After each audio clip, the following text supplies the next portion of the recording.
Peshawar high court ने 2024 में ओहदे से हटाए गए 9 जजेस को सर्विस पर बहाल कर दिया है। अहम खबर है पेशावर हाई कोर्ट की जानिब से ओहदे पर हटाए गए जजेस को दोबारा बहाल कर दिया गया है।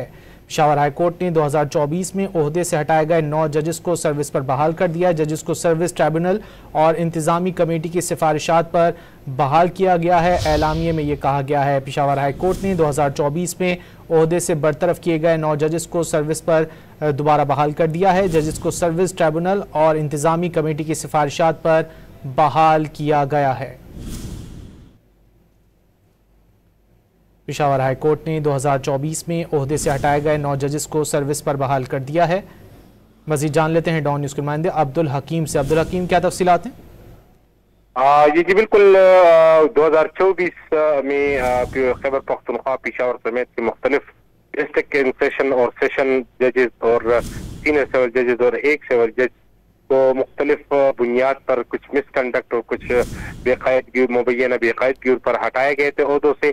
ताहम सर्विसेज ट्रिब्यूनल के फैसले और अप्रैल में पेशावर हाई कोर्ट में जुडिशल कमीशन के इजलास में उन 9 जजेस खैबर पख्तूनख्वा के मुख्तलिफ अदालतों को बहाल कर दिया गया है। जी बहुत शुक्रिया अब्दुल हकीम मोहम्मद इन तफसीलात के लिए।